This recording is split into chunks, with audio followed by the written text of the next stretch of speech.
chamanikab Jehova kitocho kokeny eng betut nekakolewen kamuktaindet ketebe kelyekchik asikobit keng'alale tetutik chekakotet Kimi lesson nebo tisab nemwoe kolen makatiat ak beekab sobon.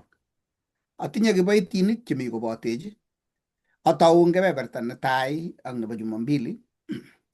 Tatyo koruba Eva nebo arap Tarus asikomwoe kebeberta neibei. Tatyo korub Lilian Maswai akokerwei pasta. Kounotok amache eng boroini mie asikobit atach eng boroini Lilian asikobit kong'ololwech akomwowech akobo tebutik chekokitindoi. Kongoi, testai Lilian. Kongoi mising. Ko eng wikit nekosirtoi eng lesson nekokitindoi kokoking'ololi eng metitab lesson notok abwoti ale kokiker tugun kolen kimondoi araraita nebirir. Ko kongoi ngosik kong'alal Sarah Chepkinyor kole kongoi eng lesson eng chamanikab Jehova. Ko kongoi mising amuche akwoi amu sait nemakitindoi amoche kityo amwa biik chekong'alal Bethuel Bitok kokong'alal akine eng yotok akotinye tebutiet nemoche sikowal pasta ako kakowal pastaek. Kesome kora biik kele soker inatutab lesson amu kisire kiwolu eng yotok komoche kotekefananwan question nekateb Bethuel. Ko Shadrack Kiprop kokamwa akine kotindoi maswali akine nekoteb kole kilya kobar Jehova biikab Egypt ako takonyone kingen kele takonyone nyonunetab Jeiso akomite meet nerubei. Ko kowal pasta Nyalile eng yotok komuche koker. Komite Benjamin Korir kemoche kele kongoi Benjamin eng yotok akinye. Maureen Chelimo kongoi ak Stanley Tarus abwoti ale motinye kongoi eng sirutik chekoimwa. Daniel Kemboi kongoi mising ak Shadrack Kiprop kotinye kateb tebutiet kora kole kongoi eng lesson kole tos komi Farao tos kiwo kipsengwet ko kowal pasta eng yotok. Abwoti ale kitesetai amache atach pasta sikowal eng yotok tebutiet nekateb sirindet o pasta tos imwalu eng yotok nebo Bethuel Bitok.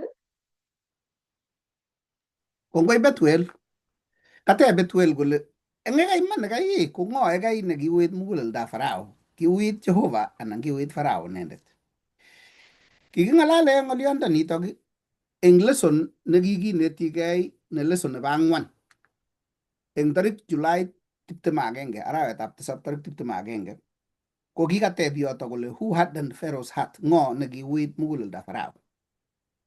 Eng nwakindo amu mamoche aib sait neo ko kitinye kurgotik 9 eng arorutiet neos neng'olole ak arorutiet nelel neng'olole kole kiuit Jehova muguleldab Farao. Kurgotik 9 notok ko komong'u 4 koite 21, 7 koite 3, 9 koite 12, 10 koite 1 ak koitetab 20 koitetab 27 komong'u 11 koite 10, 14 koite 4 ak koitetab 8. Ako kora ko ngisoman kitabutab Romanik 9 koite 17 ak 18 kong'olole kurgotik chotok kouyo Jehova inendet nekiuit muguleldo nebo Farao. Kitinye kurgotik alak kora 9 amu echin ak nin chemwoe kole kiuit Farao muguleldonyi inegei. Komong'u 7 koite 13, 14 ak 22, komong'u 8 koite 15, 19 ak 32 ak komong'u 9 koite 7 koitetab 34 ak koitetab 35. Eng nwakindo amache asom kityo kurget agenge ko karogutietab notok komong'u 7 koite 3 komwoe yotok kole akawiti muguleldo Farao akates kabarunoikyuk ak kwongutikyuk eng emetab Misri. Kale Jehova eng yoto awiti. Aya amache ikerchine notok as nguno akomong'u noto tisab koitetab 13 ak 14 komwoe yoto kole kiuit muguleldab Farao amakas ichek kou ye kasit komwa Jehova. 14 akilenji Jehova Musa, ui muguleldab Farao akoesio kounda biikuk koba. 22 komwoe kunotok ak kurgotik chun alak asoman. Ngot komi kurgotik cheuyo kachunchun kosirsirgei, len kebeberta age kiuiti Jehova, kolen kebeberta age kiuiti Farao kwano ole mi walunetab ng'oliondonotok. Eng kakuyet ak onjoiwetab Ebraic akot achek ko kit age tugul nemakirinda Jehova kelen koi. Akot nguno acheket akot ing insurance komi insurance chekelipani bima kokorrokilat kekure acts of God kele kapele Jehova kot. Ibi filen insurance ile korrokilat akopel tukchuk ara amache kelipana maruburubu eng kit nekowa Jehova. Kakibileman Jehova eng tuguk chemai, lakini akile ki age tugul eng kabwatutikchok nemaimuch kokirinda Jehova anan malewen Jehova kokirinda ko eng kabwatutikab Israel ako ngap kochamta Jehova kou notok. Ngisoman kitabutab Job, amache bisomanjigei kitabutab Job kurget 1 ak 2 kong'ololdos Jehova ak Setan eng kipsengwet. Kole Setan, metoiwo Job ini sinai ile machomin. Hoi kole Jehova, okay, sawa, ibirchino buch, lakini po iman chichi amami kit age tugul makosa age tugul, lakini amu kaisom ityem ngwai kenot. Lakini kochamta Jehova kesir kiboityot kole kachorgei matab kamuktaindet kipsengwet akopel tuga. Ang inye ak ane che kakimi kesomani kurget netai kong'ololjindos Jehova ak Setani, kingen is kele chito nekakwae ng'alechu ko ng'okwe, tos ma Setani nekasome kabisa kotutunyi ko Setani, lakini kachamta Jehova kesir kele kichorgei matab kamuktaindet. Kou notok amune sikochamta Jehova kou notok ko tuguk somok. Netai ko etun kakokeskei luget, kotun kikuitosi tuguk chekiyae akot Jehova kikikyi ngakimwa nekiyoe. Tetya tun kewirte chepkuloik ak utonokchok kele patronatet Jehova koikeny ak koikeny, nekiyan akot kikikyi tuguk chemai. Nebo aeng ko ndatebe Jehova taban yun sikolen maane Setani noe maane akoi kele iyoe ne eng yoto irate neko, ngoto memuchi itoret ko makibe Setani inindet kekaikai kikochi sin kelechi tos arwei kikoek tabakut nin ake maae kiy. Koyan Jehova kole ane notyoe. Abwati ale kinye ki betusiek kibo keny ko kikoromen boisiek. Tum kwa boiyot age nyeititoi kapele chepyoset age rumberonik sikochilil mat. Koiye kopir chepyoset kapkoiti kole boiyot so katoretin chepyosoni ui kakwong'chi lagok, kopir mat boiyot nye tobirisiek koit pilisiek in chekikure biliek kapsabit. Kelechi kalya mat akui kapele ng'omai kole makase bororienyu makase ibindanyu kole anene kole kapele korko. Kole kapele cherat kole ui chepyosoni bikwong'chi lagok. Kase ibindanyu kole atipti ale chepyoso sip kerat chepyoso awendi kapng'o anendet ni. Kole kere kapsa mokoi. Kole awendi anendet. Kokerertaegei. Kiunotok kikerertaegei kipsengwet tengektonyo. Ko kit age tugul nemakirinda Jehova ko kiitchin Israel kole kiyai. Nebo aeng koyoni Jehova asikewekyi inendet. Ako indun yeking'any kitabusiekab kipsengwet kotun kikuitosi kele ho kakiyan Jehova ot kemwaitae tuguk chemaiman. Ak nebo somok ko Jehova amu rirge nenyi ak mieindanyi ko atebenyi ko kokatomwa sirindetab lesson kole u asista neilu. Ngolu asista kouitu menet ak kimindet, lakini chote temeniet na kikiyae tait no candle. Ko Jehova ngoyos manyi nebo chomnyet ko witi muguleldab nin kaige mendet ip ko wit kou mutubariat, lakini ikochin kochot nin kou noto tiegei muguleldab chito netochei. ingotach Jehova ngotach Jehova muguleldwekyok kochotos eng chomnyenyi anan kouwekitu kosubkei ak tengekto nekanyo komeny muguleldo nekakiyeshe. Kou notok bo iman kurgotichoto tugul kolen Jehova, amu kit age ko kimuchi Jehova kororok ilet kotul eng Misri tugul akoi kalukuman biik wechigei beek so komanda biik, lakini kale Jehova maae kunoto amu mau atebenyu noto. Anan kokoe Farao ko paralyze kong'ete akolech ikose imetoi lagokchuk anan acha, lakini ma Jehova nenyo noto. Ko amu kiyai tuguk chekikochin kochut Farao kokere Farao kole ngoroisi ni amuchi kebargei ak ni, ngoroisi ni kotestai Farao kowit muguleldanyi eng kit nekamache Jehova kokochi kokas koker kole eutab Jehova chichi, eutab Jehova ng'olyondoni akot kitokomwochi ng'amotikchi kolecho ii eutab Jehova ki matayen kebargei ak Jehova koesio. Kou notok akot ing achek konech Jehova tuguk che kabarunoik, akot nguno iberuri Jehova kiptengekinik ak chebo iman. Koker nin kole ngonyoru ropta kanyoru akine kisiregei ne akot ngomawe kanisa kososo ko kaimuchi kowit muguleldo kit nekakonu Jehova tamanab ikuye mieindanyi. Matkoek Farao ichegei une mugulelwekcho, tos ae Jehova kit neuit muguleldonyo amu maita chomnyenyi anan konin kotangusit muguleldong'ung. Kongoi. Kongoi mising Pastor amu tebutiet nekaiwolu ako teketesetai ongesoman kurgotik cha kamwa Pastor. Ratochin itau lesson. Bas katacha kokeny sikobit keba kebeberta nebo lesson nebo tisab. Kebeberta notaune ko kamwa ale len yotok makatiat ak beekab sobon. Kangyo komanda lagokab Israel kong'ete Misri, koyat Jehova ainet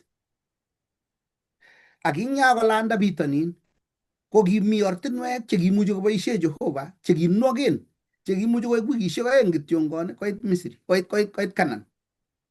Ako ing oranatak ko kimi Filistik.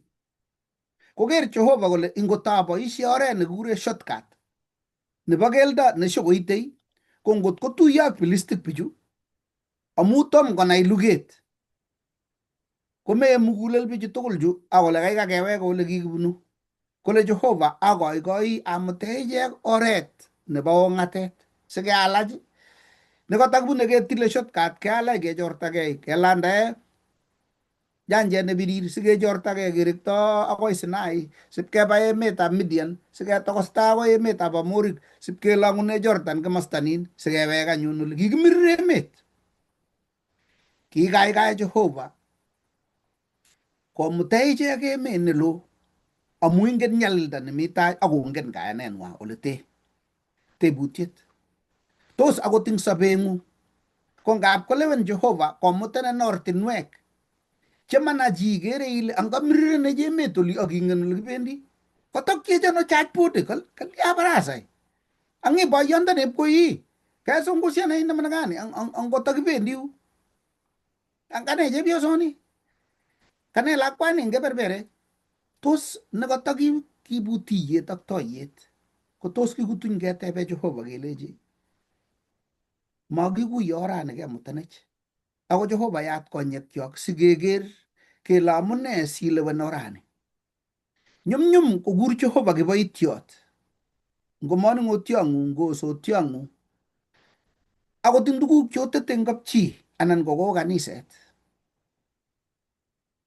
tatyo kobit toiyet ako kotomo itil ile kakoken pasta anan kongen boiyotab kanisa anan kongen ng'o ibikutuny itebe Jehova ilechi une orani, tos ingen kiy eng tai yun nemakingen.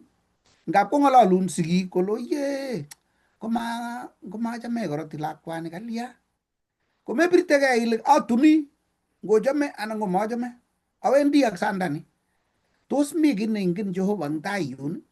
Ngomi tugun chengilen iyai kole kochorat kolya komotoi ya chepyoset ko kalechin oyie ngalala mugulel ngomatayan mung'arani ketou okutuny akolechi Jehova ngirukut ket atya ketebe Jehova. Notok kit agenge neinetech rani, lewenet nebo oret nekilewen Jehova kosub komutyi ichek. Ng'olyot age nemoche sikeker eng yo, kemoche keker kele king yekakomong Jehova komameto boldetab kamuktoindet tuyet. Kibet ko kiweku urondok, kieku urwet boldet eng barakutab ichek. Ama urwet inegei kityo, kiuri kotko kimi tugun cheuyo kipitpiteni cheu beek eng maatab ong'atet nekikochin kour lagokab Israel, ak kemboi kokaitit ong'atet nemami kiy nekergei, kowalak koek maat neyosu, maat nelalang. Eng emotinwekab bitonin komi nekekure heating and cooling. Kakitoune yutok, yani ne beet koyosu koristo nekaitit neikoititi kot ibitalaitu, kemboi ngokaititit koyos maat ko boldanitak. Lakini kiit kora korirchi beek kotoi kong'ung'ungso matingomi boldet barak yu akolechi Musa kinet tabuni kinye omutwech ong'atani.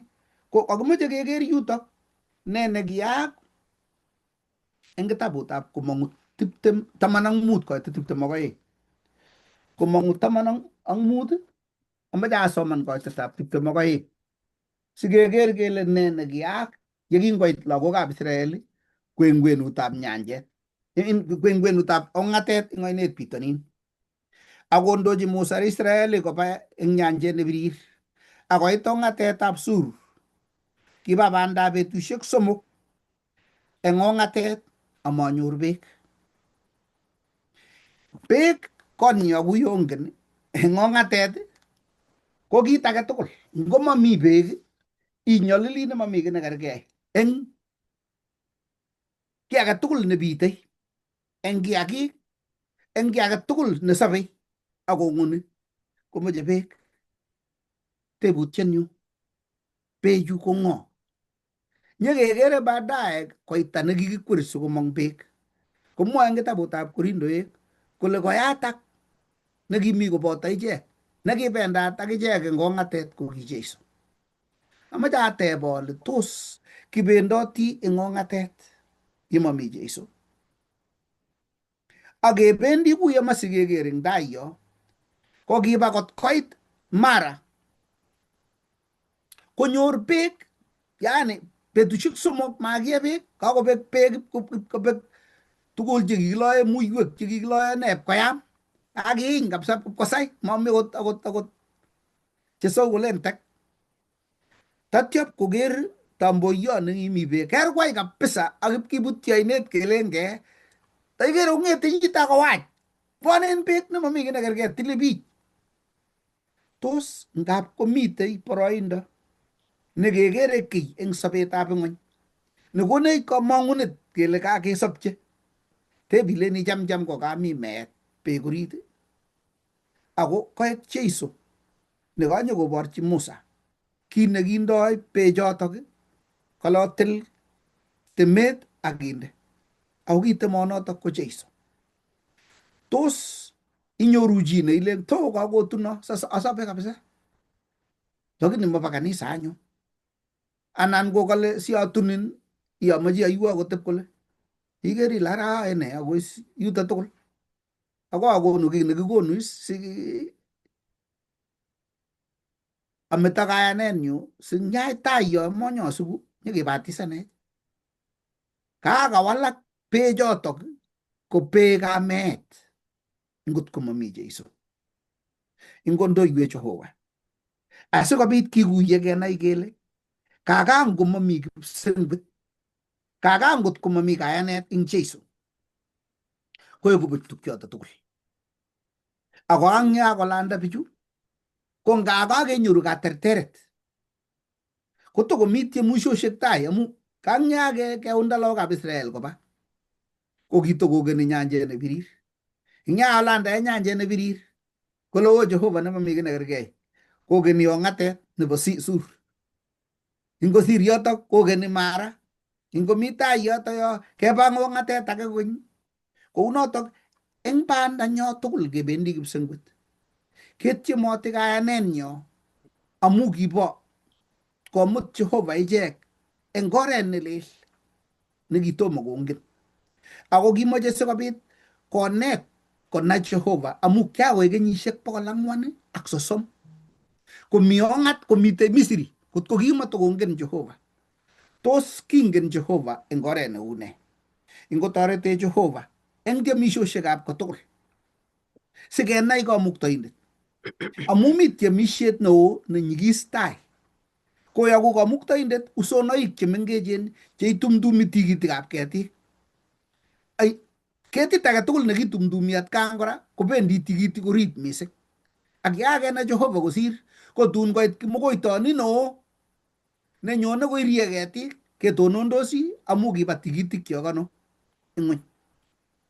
Ingokonech Jehova eng tiemisiosiek chekibune ak beek cheng'wonen kuye kamwa Jumambili, tos ne kit nekikong'wanin muguleldong'ung? Tos kosir ak boiyotab kanisa anan ko chepyosetab Dorcas? Tos kiit nyat ak nyokoreb lakwet anan koreb boiyot, anan tos kikirieb lakwet eng oret kwendi sukul tatya kong'wanit muguleldong'ung nekibimete Jehova?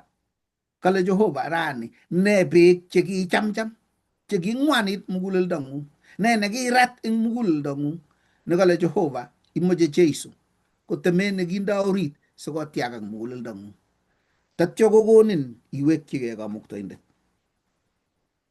Tebutiet notok nekekesune eng yo, tos mi ng'olyot netese chi anan ko tebut eng kebeberta nebo netai ak Jumambili kotomo ketach mwalimuiyot neng'olole rani kebeberta nebo Jumatatu?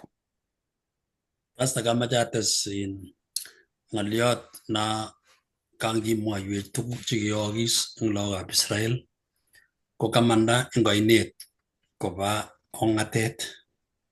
Ong'atet ko kimokomi minutik alake tugul, kiui sobet. Lagokab Israel ko kamong eng Misri, komi Misri ko kinyoru tugukab buch.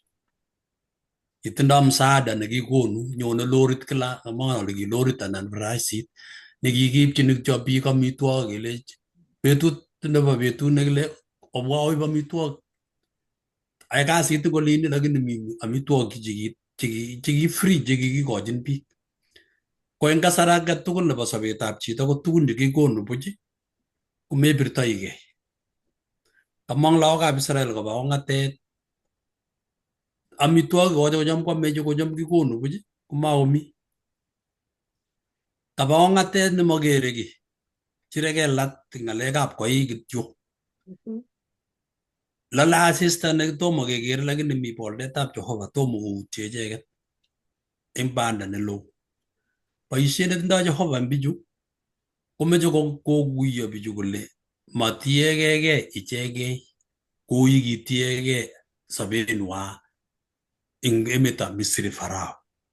Sobet nguno nekainet Jehova eng yu ko banda, kele itei kouit banda amu meche Jehova kit nekikure katiaknatet eng inyendet simaitiegei anan itiegei chito age ako itiegei Jehova. Ko kabarunetab katuyet nebo chito ak Jehova komelen kiy nenyumnyum akoi imete tugun chechang. Tugun checham ichome kila ngomi kiy. Notok amunetab kelechi chito Kristianit nekaisiku akaitach logoiwek chemiachen akoi imete tuguchu eng ng'ony. Maiyee maiyo, maiame amitwogik cheame biik chun ak kowalak sobeng'ung. Meetegei amu kenyoru sorunet. Kenetin nitok sikobit ibirte bori sikotiegei Jehova nebo koigeny. Kongoi. Kongoi pasta. Kounotok kebwotwech ile tuguk aeng chekiyaak eng yu. Netai ko keborwech yoto kole akoi kigen Jehova. Betusiek 3 chekikiba kecheng'e beek ko ngap komowol Jehova sautik eng sait nekebwote. Betusiek 3 igeni Jehova kot koit boroindo newalu. Ngap kole Jehova woi, lakini ma nguno. Ko tos itinye muitaet neimuchi muite. Nebo aeng ko keborwech kole kakitinye kebeber eng walunetab sautikyok. Amu kakilechi Musa til temet asikobit inde beek orit. Ne kebeberta neketindoi sikobit kochobok sobonwekyok kotach samutik ak walunetab samutikyok. Tos mi kiy neimuchi koker eng mugulelwekyok mawal Jehova sautikyok. Kounotok ongechoboke ak kechob sobonwekyok koek cheikenisie. Yekikeni Jehova kechob ortinwekyok, kechob mugulelwekyok asikosich Jehova yenyokokonori walunetab sautikyik. Samutikyok. Si mami kiy age tugul eng muguleldonyu nekaker Jehova mayai makenyi. Ak nebo aeng kokona muitaet ingototo komoche Jehova agen akobo kiy. Kongoi amoche aib kebeberi sikobit atach kanetishet nerubei. Karibu. Kongoi mising akobo lesson nekaitou komie. Kitesetai kokiro lagokab Israel kakomut Jehova akoi lokokoit. Ko eng Jumatatu komwoe kibendi kineti akobo taok ak mana. Taok ak mana. Kakobwa lagokab Israel ak kakoro kwongutik tugul. Kiiro kwongutik chechang eng komite Misri kotomo akot kotoi koba. Nguno kekere kele kakoit arawet, kakobun emet nebo kikure awet emet nebo Sin, nekikure Sin. Akakoro tuguk tugul chekokwochi Jehova koborchi komute boldet kolal asis, koure boldet kokalal asis ako kemboi kikochin maat. Ko kikere kora eng banito kele king'unyng'uny lagokab Israel. Ngano kora matingokere eutab Jehova. Ko eng tuguk chekibwanchi icheket ko kitoi matingongen kole Jehova nekakwai kwongutik chechang kong'ete kotesetai kong'ung'unchin Aaron ak Musa kora. Eng yu eng komong'u 16 komeche komwowech tuguk chekiyai lagokab Israel kot kong'ung'ungso. Ngesoman eng kitabutab komong'u 16 akitestai komeche kotogu eng noto kele king'ung'ungso lagokab Israel akong'ung'ungchi Aaron ak Musa. Kot kotebe kole kimukomi kererisiek olimbo Misri kotimutwech akoi oli. Ko kora eng yoto ko kakobor kole eng banito bo rutoito ko kichang'a tuguk mising anan kiet ngelelnotet mising nekeketchinigei kinetigei eng atindiotab lagokab Israel eng bandanywa tugul. Ko mami oret anan mami ole mait kong'ung'ungso matingakoro boisiet nekakwai Jehova eng kimnatosiek tugul. Akoro kimnatetab Jehova akonai kole Jehova ko ki inendet nekikochin tuguk tugul. Jehova ko provider nekikochi ako ki protectan icheket. Ko kiutye lagokab Israel tuguchotok tugul akoutye kole ki eutab Jehova nekindochin icheket eng oldo tugul ole kibunoti. Ko ngesoman eng kingokakobit kaimutik chu tugul chekakoro koutye kole kong'oe kai nekoimutu icheket kot koit ole mitei. Ko ngesoman eng kitabutab komong'u 16 asomane wui kitikin kityo eng yoto kitesetai kitabutab komong'u 16 kong'ete koitet agenge akoi 36. Asomane wui kitikin kityo. Kale kinam anyun bandanywa kong'etye Elim ak tuyet komugul nebo lagokab Israel ong'atetab Sin nemi kwenutab Elim ak Sinai. Kiit eng betutab 15 nebo arawetab 2 koboche kingomong eng emetab Misri. Ak king'ung'ungchi tuyet komugul nebo lagokab Israel, Musa ak Aaron eng ong'atet ak kilenji lagokab Israel ichek kitakaikai kebeku eng eutab Jehova eng emetab Misri. Yekingetebe ole nekite terenikab banyek, yekingeamisiei kot kebiyongse amu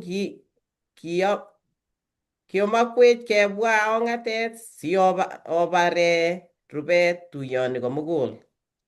Kilenji Jehova Musa anyun kakekas eng yoto kas kong'ung'ungdos Kalya sikong'ung'unyto lagokab Israel ako kokoro tugul chekiyochin Jehova. Ka eng yu kakobun ong'atet kakekas kakonetech Pastor Ng'etich akobo kingobwone betusiek 3 amami beek. Ko kingoit kora kikochi beek. Nga king'wonen bechoto ko kikiyai kora kichop Jehova kora kolya konyor beek chekianyinyen. Ko kiitom kobata betusiek chetya eng yoto kakoro kwong'utiet nekakwai Jehova kwochi icheket kot konyor beek eng emet nekiyamat mising. Eng emet nekingokakobwa lagokab Israel kot koyomyo kutuswekwak, koyomyo mogokwek. Kot ko mami kiy ako neilen kelal asilugui, mami kiy age tugul neimuchi iyai amu kakoyam borto. Ibwoti yon kabiwe chito ibune ngele akot mami ole kaibun kong'atet amu ni ko kiyamat is kabisa, mami kiy neilen tos itisekei. Lakini eng yoto kora matinye kokochi Jehova beek. Ak kingonyor beechu kekase kele king'wonen beechu, lakini eng yoto kora kowal Jehova, maikochi beek kityo kora, kinyokowal beechu kot kwanyinyitu. Lakini ndakakobata noto koro kobwat banyek chekiame eng Misri akobwat kamrubet as kole sikelya eng emoni ong'atet neuni mamite banyek amami kitunguik, mamite galik chekiame chekimite emet nekimite Misri. Kobwat kokeny eng yu kora matiny kosirtoi kidogo tu kakoro kole kakikochi beek kotoi kong'ung'ungchi Aaron ak Musa kolechi kikalya kikaikai kebeku akot eng olin ole kikimi sikeam ne nguno eng yu. Lakini kokiwolchine Musa eng yoto kolechi maong'ung'ungseit icheket akong'ung'ungchini direct Jehova amu katalen kobwotyi Musa kolen koro tuguk tugul chekoywak Jehova. Kalya soibwech ane ak Aaron mami kiy neketile achek, lakini mami kis nekeyoe, lakini eng tugul chekooksei komeche kokoro eutab Jehova kwae chotok tugul, lakini totesetai ong'ung'ungtosi. Ko kitestai eng yotok kongesoman eng yotok kale akilenchi Musa ak Aaron kaite 6 akilenchi Musa ak Aaron lagokab Israel tugul onae koskoleny ole kiimutwok Jehova omong'une emetab Misri. Kairo kamwachi kolech onae koskoleng'uni ra ole kimutwok Jehova sikometo kamech kotabangei Musa sikonai kole it's not about me and Aaron, ako Jehova nekoimutwok okweket tugul akoi olomi ako koproviden all the things akot ngokere eng oret nemami or age tugul nokere akot eng emet nekomokomi beek kokoro kameche kobwotyi kolech rani koskoleng'uni onae Jehova neng'wong ak koker karon telunatetab Jehova amu kase inendet kang'ung'unyeng'wong neong'ung'ungchini Jehova. Achek anyun ko ki ng'o siong'ung'ungchech. Ikere? Kameche koborchi Musa kolech mami kiy neketile ako Jehova negei. Ane ak Aaron ko ki leaders kityo, lakini Jehova nekokwai tuguchu tugul chu okere chutokobwotyi koingian metinwa kora, lakini eng yoto kotos kinai kiy lagokab Israel. Ko kikere kele kingalak ngesoman kora koite 8 ngesoman kaite 7 akoker karon telunatetab Jehova amu kase inendet kang'ung'unyet. Okay, kaite 8 akile Musa eku kouni konok Jehova banyek oam koskoleny akonok karon amitwogik oam obiye amu kase Jehova kang'ung'unyeng'wong neong'ung'ungchini inendet. Achek ko king'o? Maachek cheong'ung'ungchini ako ong'ung'ungchini Jehova. Akilenchi Musa Aaron ilenchi tuyet komugul nebo lagokab Israel obwa orikyi Jehova amu kakokas kang'ung'unyeng'wong. Ak yekitokong'ololi Aaron ak yekitokong'ololjin Aaron tuyet komugul nebo lagokab Israel kotobendo kotokyigei ong'atet okero kiitok lilindab Jehova eng boldet. Ak king'ololchi Jehova Musa kolenchi kaakas kang'ung'unyetab lagokab Israel. Mwochi ilenchi oame banyek koskoleny ak obiye kimnyet karon sionai ole Jehova kamuktoindeng'wong ak kibwat tao koskoleny konyi nganaset ak kibut rewot karon koyem nganaset ak kakotokosta rewot nekokabit okero kotok eng ong'atet tuguk chemengechen cheterteren komi ng'ony cheu chepkoset ak yekingoker lagokab Israel tuguchotok kotebegei ichegei kole nee tuguchotok amu kimanai tuguchotok ak kilenji Musa amitwogik chutok chekakonok Jehova oam. So eng yutok kakobarwech kole Jehova komuchi kwai kiy age tugul, imuchi kobwotyi lagokab Israel over and over and over again, konyil ak konyil kolech ami kobotok, anendet ne kiatyachak, anendet ne kwamutwa kobwa kwanagak beek orochos amitwogik. Ko nee nekiikochi lagokab Israel kong'ung'uso? Ko noton nekimoche kenai kele kakateb tebutiet kele nee nekiyaak ak kikong'ung'uso. Kingong'ung'uso kunoto kokas Jehova kora. Kikakas Jehova rirekwak kingomi emetab Misri ole kikinyolildoitoi ak kakomut kokochi. Kokakokas kang'ung'unyeng'wa eng yu kora kokochi amitwogik. Kokochi taok kochorgei. Kiam banyek amu kangong'ung'undos kokakebwat banyek chekicham kwame eng olin. Orochos kakikochi banyek chebo taok kwam. Atya eng karon ko kikikochi manna. Ko eng yotok kora kemeche kenai kele ki rubet nekikochi icheket kong'ung'uso. Ngesoman eng Bible kebe ko rubet ko kit nebo komonut mising nekikere mising kele kit nekikon tiemutik chechang kora eng Bible. Kikere eng taunet korok eng kapungutab Eden ko kekere kele ki kit nekikochi kap Adam kobutyo ko ki rubet, amishet. Kingoro kobute logoek ko ki kit kora nekitamani kinyor ak kiam kora. Manoto kityo, kinoto kenyorchini kitabutab taunet 2:16 ak 17 ak taunet 3:1-6. Tiemutiet kora netai nekingen achek eng Bible nekisomani kora akobo tiemisiet nekikikochi Jeiso kokibun nekibo kong'atet kora koki tiemutiet netai nekikochi Jeiso kokibo amitwogik. Nekilenjin oindet kowal koik koek nee okwek koek makatinik. Ak tiemutiet kora nekibit kora nekinoe kora nekibo amitwogik ko Esau nekikoito etunotenyi kokochi netupcho ko kiamu rubet nemaimuch koboi. Ko noto koborwech kora kele eng tuguk chebo amitwogik komuchi koib tamaa kot keutye tuguk alak kebwat akobo Jehova. Konu king'unyng'uny kora, kimuchi keng'unyng'uny akobo tuguk chekicheng'e chekiame ak keutye kele Jehova nekonu tuguk, Jehova nekonu amitwogik, Jehova newalu kiy age tugul. Kale konyil ak konyil ata, konyil ata chekiistoe lagokab Israel kotinye amitwogik chekiyee, kobwoti amitwogik chekiyee ak atya kole mabat kikimwa Musa kobwotyini ibinwek ak kobwotwech akichek eng kitabut nekisomani eng kitabutab nekibwote ng'atutik 8:3. Ngasoman yotok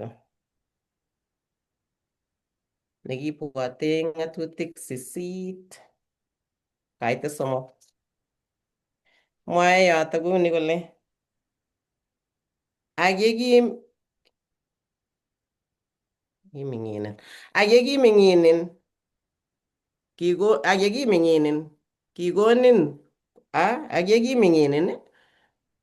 kikonin kwamin rubet, ak yekiming'inin kikonin kwamin rubet ak ibaenen manna chekimainai akot kwanisiek kuk sikokonin inai ile masobe chi eng amrit kityo. ako sabe chi eng ki age tugul nemang'une kutitab Jehova. Kobwatwech kora eng acheket kora. Kale mana eng iman ko ki makatiat nebo kipsengwet nekikochi Jehova lagokab Israel eng kenyisiek 40 chekibendi eng ong'atet. Kobun konunotiondoni ko kiinet icheket kole inendet ko yoindet ako konu kit age tugul. Kobor kole Jehova ko a provider. Konu tuguk chechiket tuguk tugul ako konu kora. Jehova ko kiboisie kanetut notok ter konet lagokab Israel kole kiribe icheket. Notok kora kingokakokochi ngetestai eng komong'u 16 ko kikochi Jehova kikere kele eng wikit komugul ko kikochi Jehova mana lagokab Israel kokwei. Ak kekere kele kiyai kwong'utik Jehova kwong'utik 4 eng kila wikit ko kiyoe kunotok. Ikase kele eng kenyisiek chotok 40 ko kikochi Jehova amitwogik lagokab Israel chekiyome kwam. Ko eng kila kong'ete betutab tai nebo wikit akoi betutab 6 ko kikochin mana konyil agenge. Ako ki suppose koba lagokab Israel kokwei konyil agenge ako kimakomi notok ko korok kwong'utiet netai ko kochorgei mana eng kipsengwet kobwa ng'ony koek amitwogik chebo lagokab Israel. Kwong'utiet nebo oeng ko ki amitwogik chotok ko kiyome kityo ngeam betunotok amakikonori kobunji mutai. Kwong'utiet nebo somok ko eng betut nekibo 6 ko kikochin lagokab Israel kokwei anan koum chekiyome betusiek ata 2 amu kakorik sabato simaba betut nebo tisab ipkokwei kokeny chebo sabato. Ko kimwochin kolech okwei anyun chebo oeng. Nai ile ndokokwee eng wikit akot ko somok kasi anan ko eng betutab wikit katikati konyil 2 ko kitanundos koyokitu. Lakini kwong'utiet nekiib kobit eng yoto nebo 4 ko kiibor kole kiarorchi lagokab Israel kolech okwei cheyome betusiek 2 betut nekibo 6 ak betut nebo tisab asimayai kiy eng betutab sabat akomuny akoboiboichi betutab sabato. Kobor eng yoto kole kiyoto kimoche Jehova lagokab Israel komuny eng betut nebo sabato. Eng biik mayai boisie age tugul amaba kocheng'at amitwogik. Ko biik chechang komuch kobwat kole sabato ko kibo yautik. Lakini kikere eng yoto kora ngesoman eng kitabutab Taunet 3 koboru kole sabato kiship keyai sabato akot kotom koit yautik. Kotomo kesich akot Abraham asikobit eng laindab Abraham ko kibitune yautik. Ko ngesoman eng kitabutab Taunet 3 kenai eng yutok kele ki sabato ko kikitur sabato kong'ete taunet kingoyae Jehova kipsengwet ak ng'ony ak yautik tugul. Ko melen kele kinyokobitu sabato eng betusiek chekibo lagokab Israel. Ngesoman eng yoto kaitit Taunet 2 kaitit 3 komwoe kolen akiberur Kamuktaindet betutab tisab kotaban amu kiimuny eng betunotok eng boisionikchik tugul chekitoi Kamuktaindet koyai. Kobor kole sabato melen kele kinyokoitu eng betuni. Kiek kityo kinyekekonu kora ng'atutiet kokakobata komi lagokab Israel eng kokakobata kemwa akobo sabato ak kikakeyai betutab sabato notok. Ako berur Jehova akotaban kiship kitaban kiyai Jehova betusiek tugul kwong'utichu sikobit kobwat biik betutab sabato akoboiboichi. Notok akot eng achek eng betusiekab rani komakwee Jehova eng betusiek chekimite kora komakwee Jehova keboiboichi sabato amat keyai kiy. Komwa Jehova kora eng komong'u 16 kaitit 29 kole obwat ole kikonok Jehova sabato. Ngesoman komong'u 16 kaitit 29. Komong'u 16 kaitit 29 komwoe kouni. Okero kakonok Jehova sabato eng notok anyun konok amitwogik eng betutab 6 cheyome betusiek 2 Ngotebe chitugul oldanyi amat kwo chi wei eng oldanyi eng betutab tisab. Kimuny anyun biik eng betutab tisab. Notok akobor kole kitaban Jehova betutab tisab koek betut nebo kamung'et kong'ete taunet kotomo akot kesich Abraham kou ye kakemwa. Ko ne nekakinetkei eng yu? Kakinetkei kele chome biik amitwogik. Akot achek kechome amitwogik. Kale chang'indab amitwogik kobitos eng ng'ony. Chotok ko ki amitwogik chekikakonech Jehova keam. Ki amitwogik chekibunu ng'ony. Akikachip koarorchi Jehova kolecho ribok makou lagokab Misri. Kotko manamak mianwogik alak tugul. Kobor ing yotok kole amitwogik chekimokyingei lagokab Israel kou banyek ko ki amitwogik chekimuchi kokon mianwogik. Notok amune akot nguno koneti Seventh Day Adventist Health akobo amitwogik. Biik chechang kolen Seventh Day komaame banyek ko ki kit nekibo amitwogik kobor kole health. Ko eng banyek eng iman kokonu mianwek chechang. Ko notok kimwa Jehova kole aribe akot komanamak mianwogik chekikanam biikab Misri. Ko ki amitwogik chekikikon eng ng'ony ko chekibutune ng'ony chekikakikochi kap Adam. Amitwogik chekibo keny chekakiaror Jehova kap Adam ko ki amitwogik chekibitos, ki logoek ak amitwogik chekibutune ng'ony.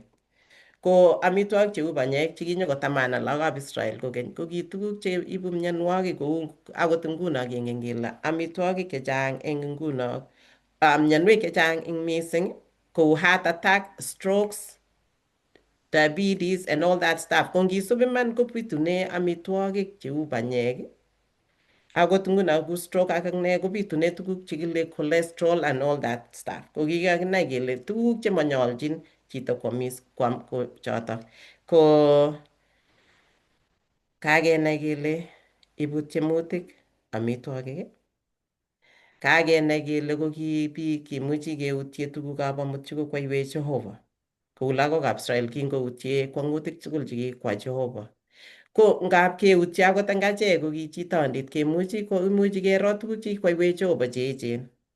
Kou ye kingemianse anan kingemian isop. Komelen kele kiinyage anan ki kerichek cho kikonin daktari ako amu rirenosiekab Jehova chetikokonech eng atkan kora konyoech. Akokochin ng'omnotet daktarisiek chotok konyaech. Ako mi kwang'utik alake chechang chekimuchi kero ko tos kiutye Jehova nikosorwech amut atya kebwat eng betutab rani kekiro nyalilda nekaitwech keutye Jehova kele imuchi Jehova kwai tuguk tugul ako kim Jehova eng kwang'utik ko ongesa asikobit kotoretech Jehova eng kila betut asimakiutye eng tuguk tugul chekikwaiwech Jehova ak rironosiek chekitinye ak eunyi nekim kenai kele Jehova komuchi, Jehova kwaiwech nemie ako makwech nemie ako yoiwech chemiachen. Kondoiwech Jehova. Tos mi chi netinye tebut? Ko ngomami atache mwalimuiyot nerubei. Kongoi. Kongoi Eva ak mwalimu nekakondoi. Kebwatwa eng amitwogik alechigei kenyisiek 40 makole amakese Jehova inegei nekikochi. Ko ibwat achek ngap akot bandek chekakikol eng kipkoite ako kakorek. Nging'ololchi biik kolen oyie kabare rubet. Tos ne netos kiyai netos kikerkeit ak lagokab Israel. Tos tome keepchi Jehova amu sikoyamech amitwogik akoyamech chekekochini chitab kokwet ngomatindoi. Ameche keker yotok kele amu kichome amitwogik lakini kibwat ndanyun kenyisiecho 40 tatakomite chi ko kongoi amu Jehova nekailuchin ako kikochi amitwogik ale kiam komang'une serunek chereng'endinik konyi emet. Ko amu ngelelnotet neiimech ako ngot komakiiri ngelelnotet eng mugulelwogik cho ikere ile kebeku Ko eng betutab kwoeng kasi keng'olole akobo beek chekimong'une rwandet. Akomwoe pastor kole kiimgei beek kole mieno beek mamite ong'atet ne yamat. Yani ngap kebendi gaa anan kebunu kesire ong'atet nemitei Egypt netugul kole kiam emet ikere ng'eteteni kole akomba maat ko kergei yoto kimite kesomane kimite komong'u 17 chekeng'olole yoto. Amache asoman kitigin sikeng'alale akobo bechuto kale eng kitabutab komong'u 17 koitet 1 aketestai kole kinam banda anyun tuyet komugul nebo lagokab Israel kong'etye ong'atetab Sin kou banwekwak kou ng'atutietab Jehova kiba komong'une Refidim ak kimakomi beek oloto chee biik. Kibolji anyun biik Musa amu noto kolen inakech beek kee akilenji Musa ichek amune siobolcho otyeme Jehova amune akiyam biik melelda eng oloto akiking'ung'unchi biik Musa akile kilya simutwech kemong'une Misri nyoibarenech melelda achek ak lagokchok ak otwogikchok kirirchi Musa Jehova kolenji aitoine bichu nekit kolaja akilenji Jehova Musa ui indoe biik imut boisiekab Israel alak ib siaring'ung nekikweree ainet akiwe kero atonone rwandet eng oret eng taing'ung akikwer rwandanoto si komong'une beek sikoe biik. Akiyai Musa kounoto eng taitab boisiekab Israel akikure yotok Musa ak Meriba ak amu bolotetab lagokab Israel amu kityem Jehova kolen tos mi Jehova kobotech anan mami. Ikose bolotet nekakobit kakile kakonekit kelach Musa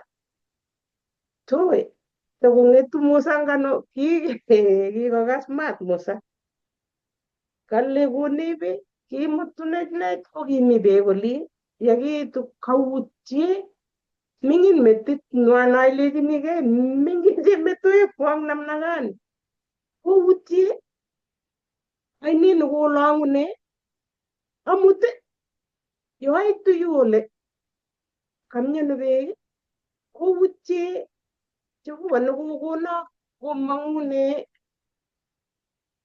yani asista nelole beek nelen rrrr kokono Jehova urwet boldet nekono kokaititit komwa pastor kole kiinetegei biikab science yoto kemboi ko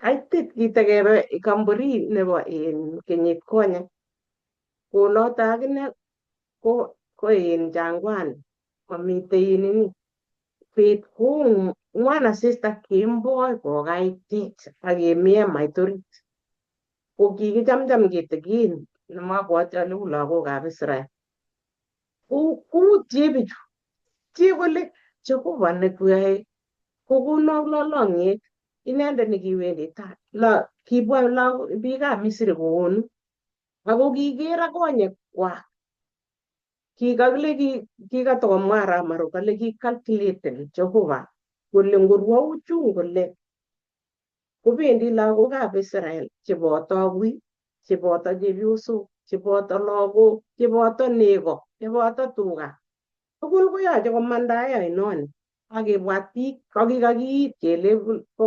7,000 boisiek, makiit lagok, makiit chepyosok ak tuga ak tuguchu tugul chekibendi ipkolondoi eng oinet. Komanda nebo let nabendi akoi nakelejin kono ut akoi kenamu oli komong. Kiutye atya koteb biik kole kilya mach kolach Musa. Tos ngap keyai kiy kounoto kemach kelach biik ako kiutye kot chito nekatoretin kosaii ko Jehova sinye lakini kiutye kia tuguk chekikoun Jehova tiutye akimach ilach chito age. Abwoti kimite lainda kemi kanisa kakipangan lainda eng amitwogik kole boiyotab kanisa uyeonat amu katonon ingen wendi chito koker amitwogik kole uye katameche ni ko ngiro lainda ngolin kokoi ako inget ile kakichelewan eng kanisa. Ko yekamwa nin komi nekimi tai yo konerech kole yana kolechi eut kole kong'ep kolechi eut kole kosir eut korabaja akere alechi ngerabaja kanerech akobo ng'olyo nekamwa chichin. Alechi ng'eti chule ung'ung'ol kochul. Alechi yeichul komeche ikasyi ng'alek alak masir eut kobwa kimas amu kamokoche kuk inyegei kairabaja. Kolecho nyoiwo kat kama kanai ole king'ololdoitoi iker ile tuguk chemengechen cheyoe biik kololyo koeku charity. Lakini kito nekamoche kenai eng yu kole kimuitae Jehova kora kolecho kero Musa wi ak kiroktong'ung akiyemie rwandet kolotonone rwandet sikwer rwandanoto. Kale kikwer rwandet kimong beek cheonyiny, beek chekiyam bichu tugul koboto tuga koboto nego mami kiy nekiretyi beek. Tos rwandani kokimong'une koita nguru netos ionyoru akwek eng olimbo kalenjin anan ko ano netos kikwer. Kekwere kirokto nekilechi Musa kole akomong beek. Ngotkomite komeche kecheng koyata lemong'une beek. Kokale eng kitabutab Korindoek nekibwatwech Paulo, Korindoek netai koitet 10 koitet 4. Kale lagokab Israel kokitindoi yani iman kiuit bandanywa lakini kimi Jehova kobwate icheket. Obwatwech eng yoto kole koyatak kokimakokoita nebo kawaida. Koita ko Jesu Kristo ne inendet ko rwandet netinye sobondo akokonech kamuget. Konoto ngap ibwat ilechigei ara nguno akot akinye tos iyani Jehova, mi tuguk chekikoun Jehova netos imwa nameche atach biik kemwa ile maelezo kidogo ile kikoyotwo Jehova kwaiwo ni. Kiamuite asikobit kokimit biik alak kokochi kole ketonone Jehova akot ndaking'wan ineune ako kaiyan ile imong'u koite komandaenen Jehova soet noto kimandae lagok ngo beek ngo amitwogik ngo ne koiti Jehova komanda eng yoto. Abwoti ale ngotkomite chi nemoche kotesyi yotok atoche asikebe betut nebo kosomok kasi amu atonondochini ara maru nemait koit betutab rani. Kemwa ng'olyo agenge eng yo ile kakondochi Jehova bichu akoi koit yu koboto Musa eng yeit yu nyokong'unyng'uny. Alechigei ak ng'ong'ochek ngap komi boisiekyok chekingeole mbarenik chobo Segero, mbarenikab Nandi olio tugul cho ko tugun chekitindoi akoi nyokwal. Lakini betusiek chekakosit ile kang'et boyondoni okereke kuroni amache awe ane anan alia kaetena mbaret kalia ko ngilen iker ole kikomutunen Chepkeit ye kimi ko ngakakoet nguno ang manachi makokim mongosiekab kawekchi kou ye kiu anan ko konjoiwetab ng'omnotenyi kou ye ikere eng somanet nebo betusiechu. komoche koskong ile ano ole kimutunen boyondoni kot keitu yu. Anan ko chepyoset nekinyo kokotkot tugun korib lagok ipkoik rani kakoik bich. Nyokowalak kijanayat anan ko chepto kole ne choto. Amus kanyi banyek walelda. Ko en betusiek chebo osindo kolach chechang ng'oni moche nyokotengyini.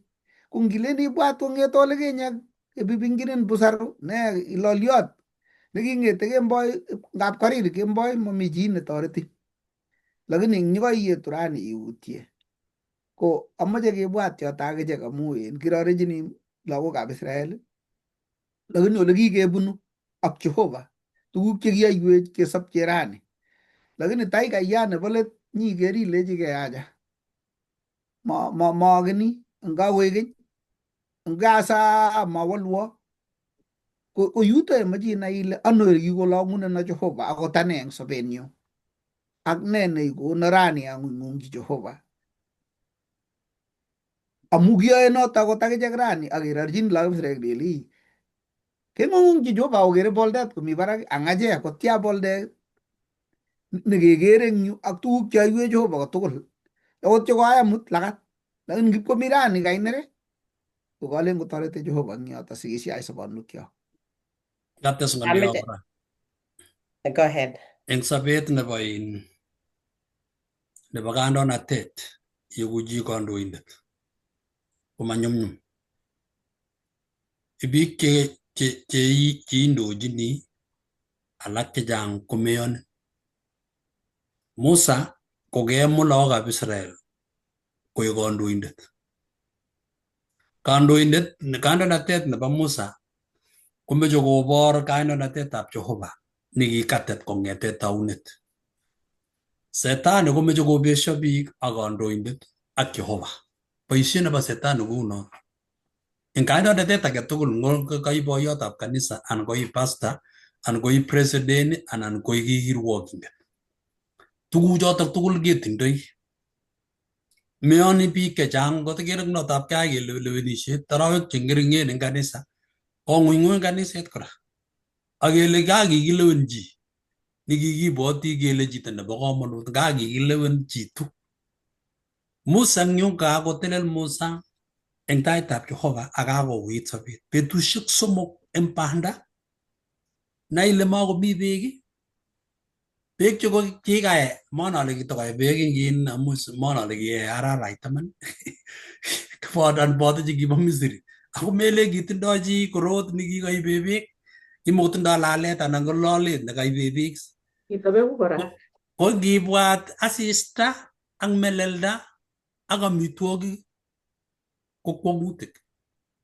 Kapsa angot chitugul angot inyendet mwenyewe na ikose kabisa ile maiyam ki. Ingel kateb kitab leson kole amishet nekimeche bichu kwomis kabisa ak melelda ko kimi barak nebo kwangut. Kimwochi Musa kito agenge. Kikile Musa twekyi kakoimak akine.